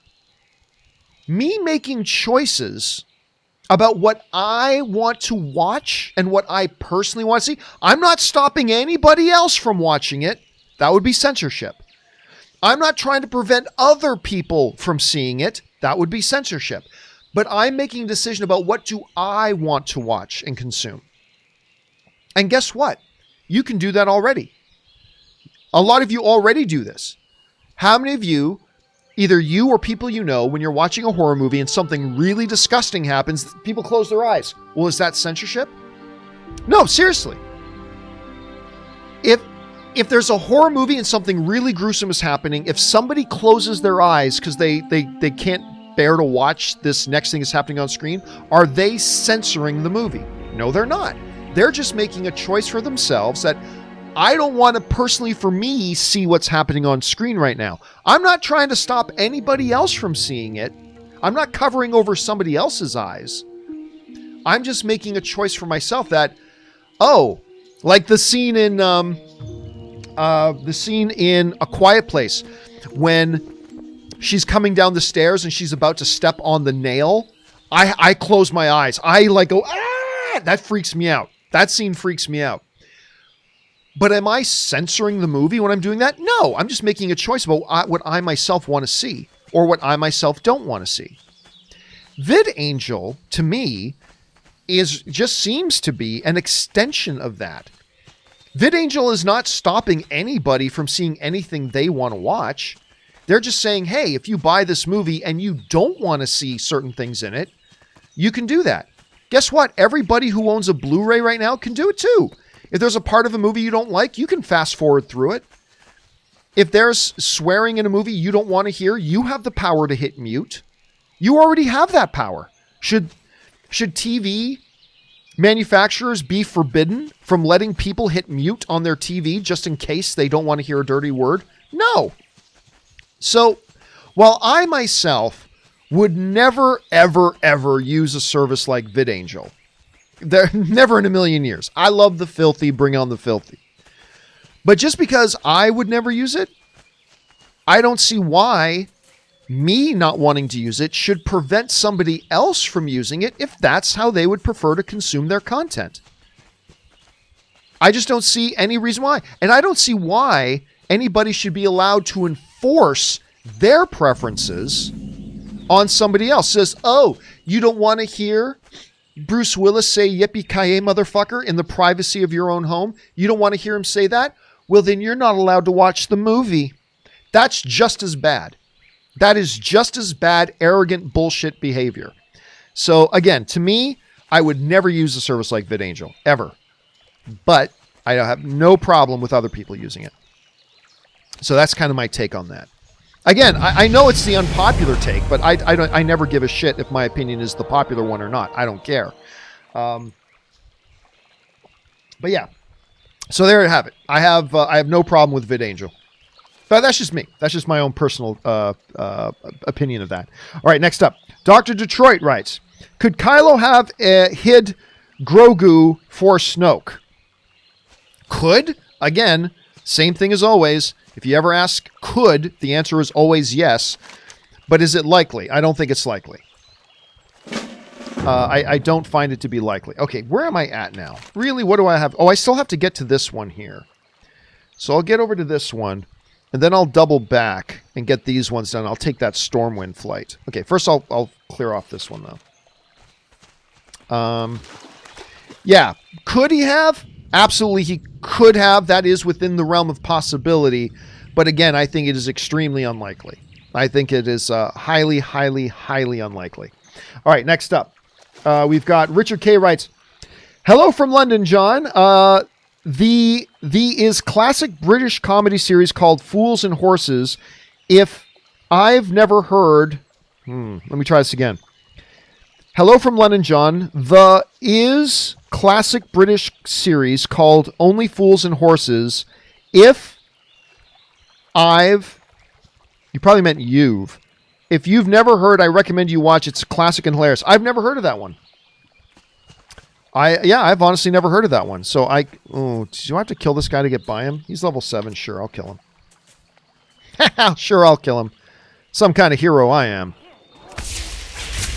Sure, let's just kill this guy for being there. I just didn't want him to attack me as I'm trying to walk by. That's all I'm saying, Your Honor. I just didn't want him attacking me as I walked by. Case dismissed. I rest my case. Yeah, I've never heard of that one. Granted, you know what? I haven't watched a lot of British series lately. Like, I watched Bodyguard. That was the last real British... I mean, do we count Killing Eve as British? I mean, it's on BBC America. Is Killing Eve considered British? I'm not sure, but I haven't watched a lot of British stuff lately. So I will keep my eyes open for that one, Richard. Thanks for the heads up, but no, I've never heard of that one. What do I got to go do over here again? I can't remember. Okay, next up. Jinyu Hichi writes, in Rebels, didn't Ahsoka say, I'm no Jedi? Sure, but that's just playing semantics. When in the movie, Obi-Wan and Yoda clearly say, like, she's our last, or that boy is our last hope, and blah, blah, blah, blah. You can play the semantic game of, well, technically she said she's not a Jedi anymore. I mean, that's just playing really fast and loose with semantics. If there had been a really powerful, at one time, Jedi, Force user, good guy, ally out there, the clear implication from the movies was such a thing does not exist. And now they're saying it did. Again, it doesn't break the bank, but it is breaking canon. Just like the Grand Admiral Thrawn stuff breaks canon, this is another example of them breaking canon. So yes, technically she says I'm no Jedi, but that's just a semantic, super, super, super ridiculous, unreasonable stretch. What happened is they broke canon. And they were comfortable with the fact that they were breaking canon. They just went, you know what? And again, I'm not saying that's the worst thing in the world. I mean, I used to think that holding on to canon was really important. But the more and more Lucasfilm has shown that they're really not sticking to canon very much, despite what they said when they first started. Once I just saw more and more and more that they were breaking canon again and again and again, I just came to the place of, okay, well, canon clearly doesn't mean all that much to them, so go do whatever. And fine. You know, if it works, it works. That's totally cool. But make no mistake, it is them breaking canon. All right. Richard K. writes, IU... probably meant OU. Over under 60% that Ian McKellen pops up as Gandalf in the Lord of the Rings Amazon show. 0. From what I understand, he will not be a part of the Amazon show. I would love it if he did, though. I would totally love it. Search the Murloc village for signs of somebody's death. Okay. Well, fortunately, this guy killed all the Murlocs, so I don't have to worry about running into anybody. And I got what I needed. Okay, now I have to go all the way back. Oh, man, I miss having one of my advanced characters where I had my flying mount. This would be easy. Now there's just a lot of running I got to do. Anyway, so I would really hope he would. I would love to see him. But once I heard that that Galadriel was not going to be played by, why am I freezing on one of the greatest actresses in the world, Cate Blanchett. Once I heard that Cate Blanchett was not going to be playing Galadriel in it, to me, I kind of lost any hope that we would see Ian McKellen in there. I think Ian McKellen would be up for it. And like I said, I'd love to see it. I would totally love to see it, but I don't think they're going to do that. So I'm going to take, I shouldn't say 0. I'll take away the 0 and I'll say, I think it's very unlikely. I think it's very unlikely that that's what's going to happen. All right, Fan of Peanuts writes, I'm calling it now. The Darksaber will be revealed to be the only saber that surprises everyone in the finale to penetrate Mando's armor. Over under 20%. Under. At the heart of it, the Darksaber really just is another lightsaber. I mean, I understand the history of it. I understand the differences. But really, at its core, the Darksaber is a lightsaber. So I do not think the Darksaber will penetrate Beskar. If it did, then there's really no fight. Right? There's no fight to be had. If it could just cut through Beskar. So I'm going to go under 22%, but not an impossibility, Fan of Peanuts. You may not be wrong. I don't think that's what's going to happen, so I'll take the under 22. But you never know. Maybe something happened to it. Maybe it's been modified. I don't know. There's a lot of different things they could try to do there. But I'll take the under 22 for now. All right, K Major writes, 60% chance Mando uses the Beskar spear on final villain of the season. Final villain? No. Well, I mean, in a way, because I said on the show the other day that I do believe that since Beskar can stop... wait a second, why did I die? What happened? What did I do? Wait a second. Wait a second, why did it look like I died? What did I do that made it look like I died? How did I even do that? Was that a glitch? Okay, before this wolf gets me, you go get him. That guy was going to kill me. No, I'm like super serious now. How did that happen? What happened? I wish I had skinning. I would skin these guys. Anyway. Sorry, where were we?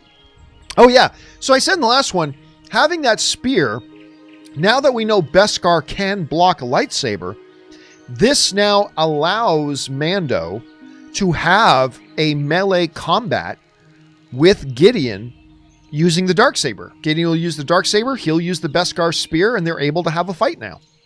So, yes, I guess in that sense, I will take over 60% chance that he uses that on the final villain, which, of course, will be, this guy, which will be Moff Gideon.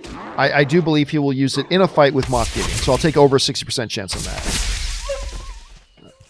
Man, if only I had skinning right now. So much skin. All right, next up. Louis Bill writes, are you thinking about doing more play-in chats? Yes. Now that my movie is done, that really has been the primary thing that took me away. Because I enjoy doing the play-in chats. But the primary thing that took me away from doing play-in chats was the fact that it was the movie. I was just always busy. So now that the movie is done and the movie is released, and thank you to everybody who has rented and checked out the movie. I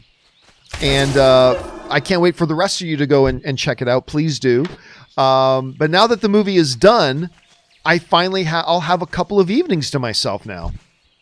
That I'm actually able to do some fun stuff if I want, which will include doing some playing chats. So yeah, I hope to at least once or twice a week just come on and do some playing chats. I like doing the playing chats. I have a lot of fun doing it. So here's hoping, man. Here's hoping. All right, next up. Adam Henson writes, do you see Disney using more of Darth Maul in future projects? Need more Maul in my life. There's only so much they can do with Maul.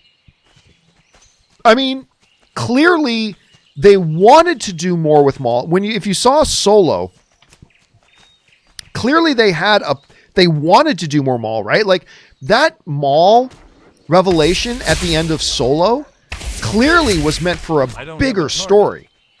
We had bigger stories and bigger adventures to be had there. But Solo was a movie that never should have been made. and it bombed. It totally flopped. I don't know if it totally flopped, but it's the first Star Wars movie in history to lose money. And I think that probably sidetracked any of those plans.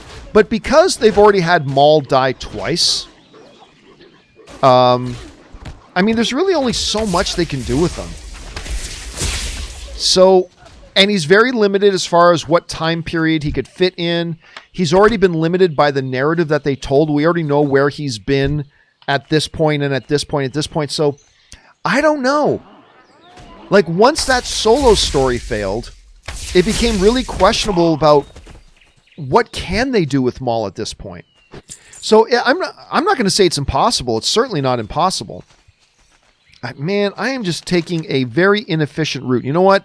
I'm going to head straight south, get back on that road, and then just follow the road. Screw this. I don't feel like having to fight my way through Morlocks just to get somewhere.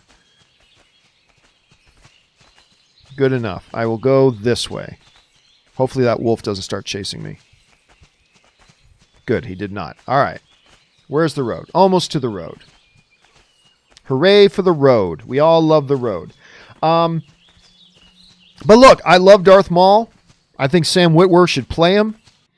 although I don't think he has any interest in doing that. But I just don't see what avenues they had after that one avenue that they introduced in Solo kind of failed. So I don't know. We'll have to see, man. We'll have to see.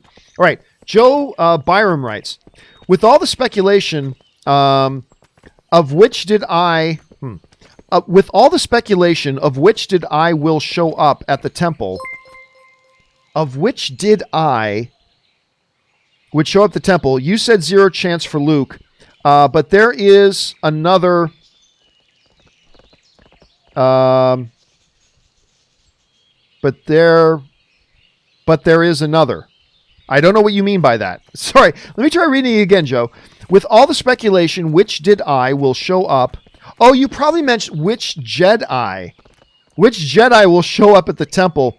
You said 0 chance for Luke, but there is. I don't think it's 0. I don't think it's 0, but it's highly, highly, highly unlikely.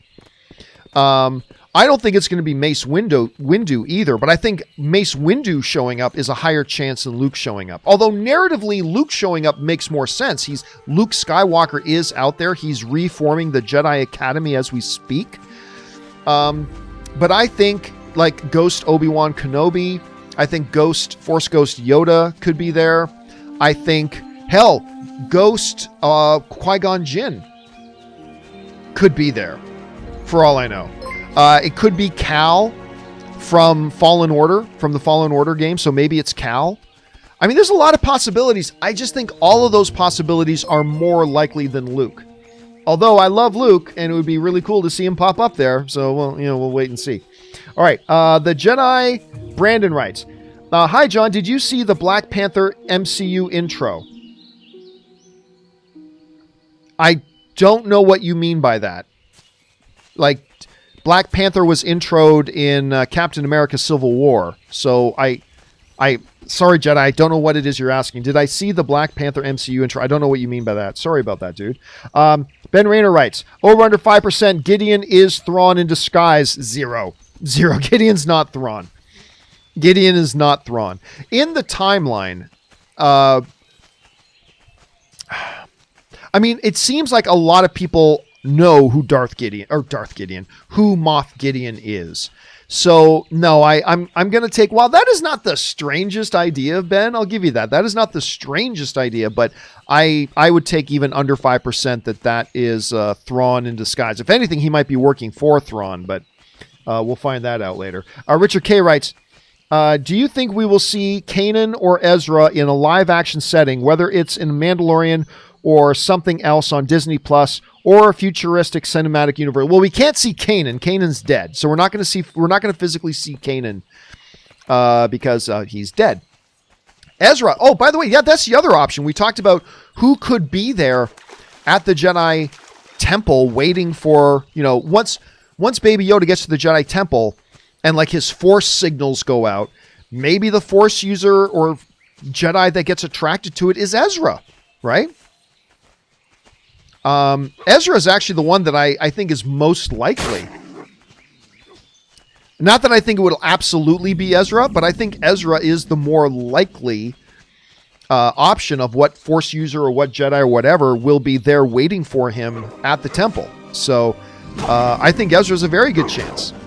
I don't know that that's what's happening. Don't take that as being any sort of insider information. It's not. But that's just kind of my guess. All you gotta do is get to a place where the guards are, and the guards will take care of an animal chasing you, which is great. All right. Let's see. Next up, K. Major writes, is it really so difficult to get new characters and stories from existing IPs, or are studios too afraid to stray into the unknown? Frozen reference. I mean, yeah, if you're talking about MCU and you're probably talking about MCU, DC, Star Wars. In a situation like the MCU or DC, there's not really a need to create new characters for the screen because there are so many existing MCU characters they still haven't even tapped into yet, right? Same with DC. DC doesn't need to make Sneaker Shoe Man. Like, they don't need to create new characters for the screen because they have so many, a plethora of untapped, never used before DC properties and characters that they could just tap into and use. Star Wars is different. The one thing that bothers me about Star Wars, particularly in the last number of years, is the fact... Oh, I need to get back to... Oh, I overshot Goldshire completely. I'm going to have to go back to... Damn it. I'm not doing this very efficiently. But at any rate, the one thing that bothers me about Star Wars, you guys know this, is that they constantly shrink the universe. They're constantly shrinking. They make Star Wars smaller and smaller and smaller and smaller all the time. Like, every single thing we have now has to be characters we already know. And that can be great at times, but it can also be weak. You know, they're constantly just going back on the exact same things. This is supposed to be a massive galaxy with millions of systems and all that kind of stuff. And yet they keep coming back to just doing the same thing with the same characters over and over and over and over again. And one of the things that I loved about Mandalorian when they started was the fact that finally something new, right? Something brand new. I will accept it, even though I should just focus on finishing these quests. Finally, something brand new. But even Mandalorian now is getting into, oh, look, we're on Tatooine, everybody. Oh, look, there's Bo-Katan. And don't get me wrong, I love the Bo-Katan episode. I do. And oh, look, now here's Ahsoka Tano. And I love the Ahsoka Tano episode. I do. I'm just saying, it is getting a little bit frustrating. I'd like to see Star Wars actually do something new without having to rely on characters we already know. That's why one of the reasons why I loved Rogue One so much. Even though they slipped in a Vader appearance and stuff like that, still, it was new characters focused on new stories, like Rebels was. Rebels was all new characters with some characters we recognize making little bit appearances, but it is what it is. Okay, let me see here. What am I doing next? Okay, I'll take care of this one mission here because 8 painted Knoll armbands, since the area is right over here. Yeah, so there's that. All right. That Norwegian. I like the name. That Norwegian. Oh, did I lose it? Oh, no. Gosh, I went completely the wrong way. Ben Rayner, King Major. There he is. That Norwegian guy writes. Mandalorian has way too many plot points right now. In my opinion, Bo-Katan and the Darksaber, Grogu and Tython, and now Thrawn. Thrawn is way too big of a villain for this show. Again, look, listen, not everything, not every detail that gets brought up or introduced needs to be made a core essential part of the show. Like, Tython is just a plot point for the next episode. Thrawn may have just been a neat little Easter egg to get just a little name drop to get people excited. I'm not saying it was. I'm not saying it wasn't. But it could have just been a simple little name drop to get people excited. I'm out of range. Right? I mean, Thrawn may indeed never actually come up in this show. We may never hear Thrawn's name again. In this show. We may never hear from Thrawn or of Thrawn again. I know everybody goes, no, you're not going to mention Thrawn and not use him. Sure they could. They could totally mention Thrawn and not use him. The Bo-Katan thing. We may or may not ever revisit the Bo-Katan situation.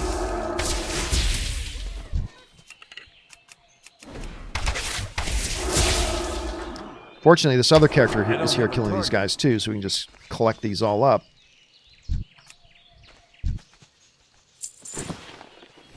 That's helpful. I need a target.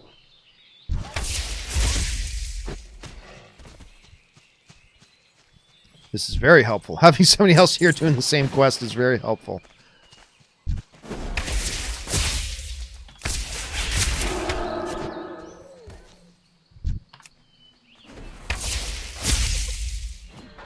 I don't have a target. This is great. I'm cutting through these really fast. Nice!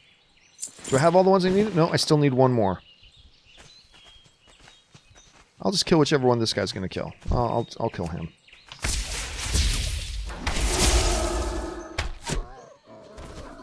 And this should be 8. Yes, it is. Now I can take this one back. So I will go north. Yes, I'll just go north. Yeah, so just don't get distracted by these things that get brought up, right? Like, for instance, can I sneak by here? Nope. Oh my goodness.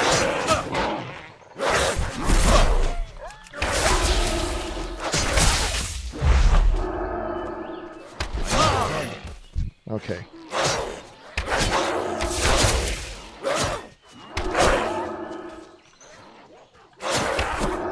I'm gonna die. It's too far away. Thank goodness. Yep, I was about to die. Oh my gosh. Okay, is this guy still sparkling? He is. Why am I even hanging around here? Just get out of here, Campea. Just run. I do not want to run into any more of these things. Okay. Yeah, don't get... I keep getting distracted. Don't get distracted by these name drops or things like that. They could turn into something much, much, much later. Maybe they won't. I mean, let's look back at season 1, right?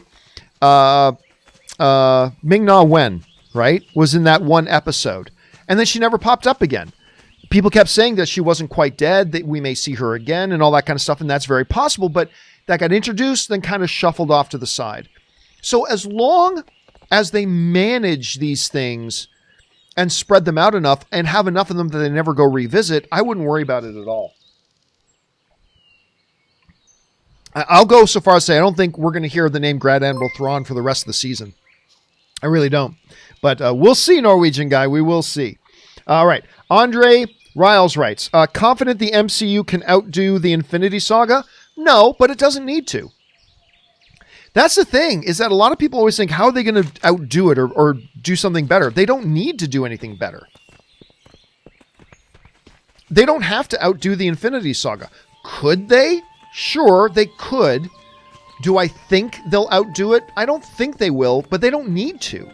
Like, the Infinity Saga was so good and so successful and so entertaining that even if they just do like 75% as good as the Infinity Saga, that's still going to be great. And it's still going to be entertaining. And it's like, I talk about this all the time.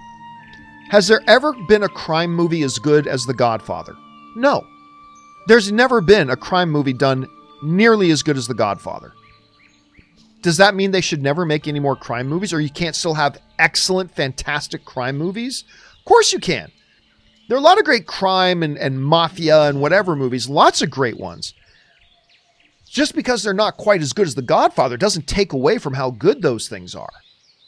So, yeah, I don't think the next stage of the MCU will be quite as good as the Infinity Saga was, but it doesn't need to be. Just be great. Just be good and entertaining and great, and that's fine. It doesn't have to be as good as the Infinity Saga was. So that's kind of my take on it at any rate. All right, Double Crit writes. By the way, where am I heading? Oh, that's right. I got to head back to that damn town and catch the flight. Oh, gosh. I have done this. Maybe it's because I'm paying too much attention just doing the chat, but I've been not doing this in a very efficient way at all. Anyway, running I go. Okay, Double Crit writes, a certain person is still claiming that Pedro left halfway through filming Mando Season 2. I feel like 5-8 episodes with Mando present disproves that. Yeah, no, listen. As I said when this rumor first came out, could there be creative differences and some disgruntlement between Pedro Pascal and the production and Jon Favreau and all that? Could there be some disgruntlement? Sure there could. Absolutely. Could it be that maybe Pedro Pascal is unhappy about some things? That's absolutely possible. I said that from day one. But, look, I'll stop running here for a second. Be very, very clear about this. You can't walk off set. You've got a contract. You've got a job to do. Not to mention, Pedro Pascal, I don't know how much, if any, the vast, vast majority of Season 1 of Mandalorian, was never Pedro Pascal in the suit. He had two different stunt doubles. One stunt double that specialized in on-screen combat, and one stunt double that specialized in on-screen gunfighting. And between those two individuals, they were in the Mandalorian suit the vast majority of the time of that shoot. Actually, several of the directors, including Bryce Dallas Howard, mentioned she never even met Pedro Pascal. Pedro Pascal was never on set when she was doing her stuff. Pedro Pascal needs to show up at a sound booth for a day or two, record all of his dialogue, and then he's pretty much done. And then if they do happen to have him on set 1 or 2 or 3 or 4 days, great. But anybody says, if we don't live in a world where you can sign a contract, say, I will star in this show or this movie, and then halfway through, up and leave. You get your life suit out of you. You get all that kind of stuff. So, number one, I don't even know how much he needed to be on set anyway, because he was hardly ever in the Mandalorian suit as it was. Number two, there's absolutely strong possibilities that maybe there's some disgruntlement between them. Absolutely. Between you and me, I have spoken to somebody who knows Pedro Pascal and said that there are certain things that certain parties weren't happy with.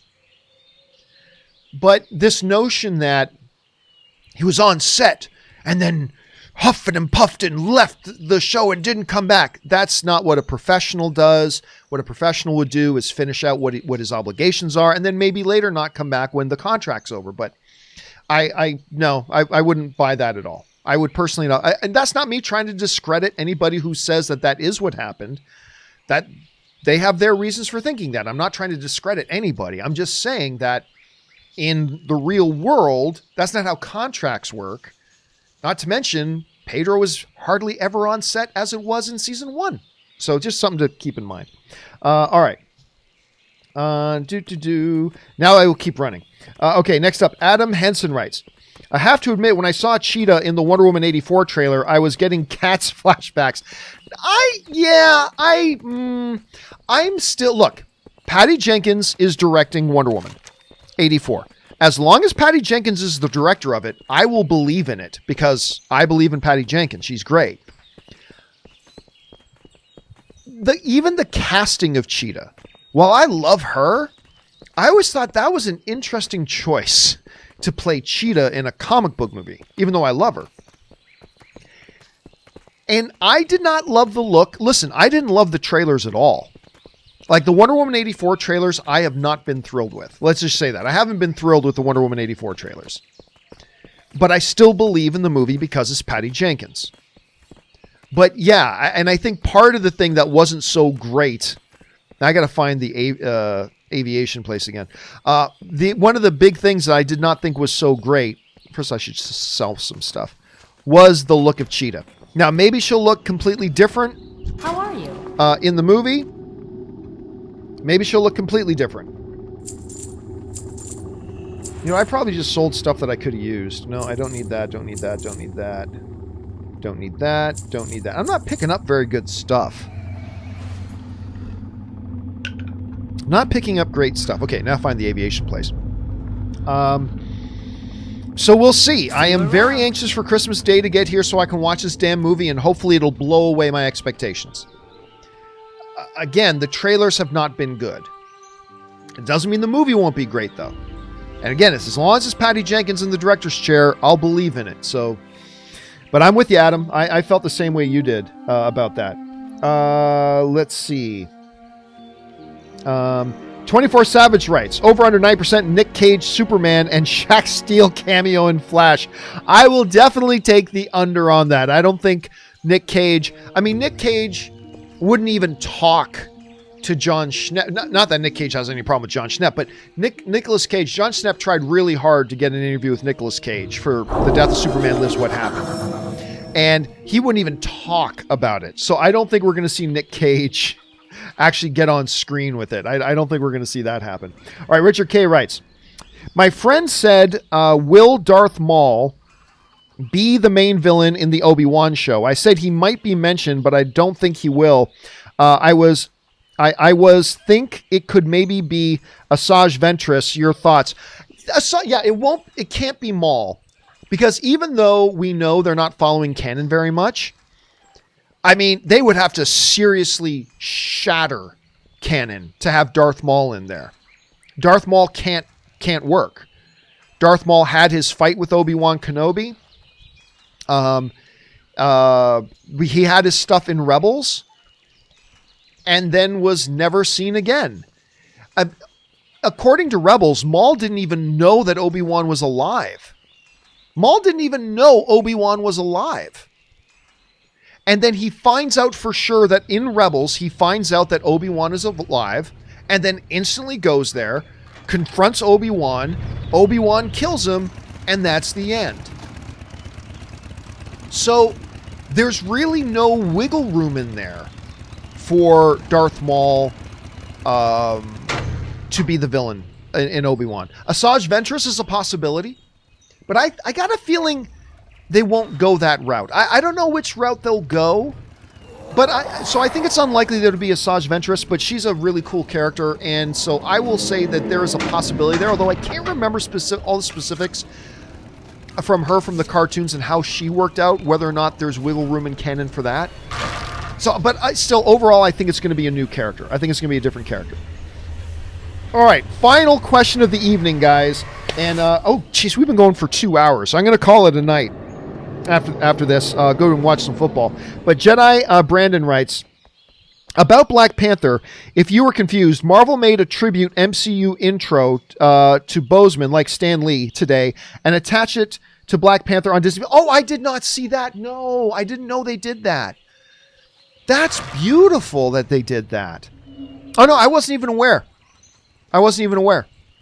My whole day today has been riding my bike and watching football. That has been my whole day today. And then playing some World of Warcraft. That has been my entire day. So I haven't been looking on the news feeds very much at all. But that is such a great thing. You know what? I'm going to go downstairs now and I'm going to pop that on because I want to see that specific. That's a really lovely gesture that they did. Thanks for letting me know about that, Jedi Brandon. I appreciate that very much. All right, guys. It's been 2 hours. I think that'll wrap us up. Thanks for joining me here for this little play and chat as I kind of fuddle around and try to remember how to play this game and play a new character class that I've never played before. It's actually been pretty fun. I tried to make him look a little bit like Wolverine. I don't know how close I got. I don't know if I did a good job of trying to make him look like Wolverine or not, but that's what I was going for. Hey, guys, thanks a lot for being here. Don't forget, the John Campea Show returns tomorrow. It'll be me and Robert Meyer Burnett on the show. I hope you guys will join us for that. I'm looking forward to it. Don't forget, guys, we have a podcast feed that has all the John Campea shows, but also we do a podcast-only show. We do open mic now as a podcast-only show. So make sure you're subscribed to the podcast feed. And once again, guys, plug. I'm going to be doing this for the next few weeks, so I know you're going to get sick of it, but just deal with it. My movie trailers, A Love Story, is now out. Get it worldwide. Wherever it is you live, you can get it at vimeo.com/on-demand/movie trailers. You can go get it there. If you happen to live in the US or in the UK, you have another option to watch it, which is on Amazon Video. Just go on to Amazon and search for movie trailers, A Love Story, and you will find it that way. Guys, thanks again for being here. My name is John Campea, and until next time, bye-bye.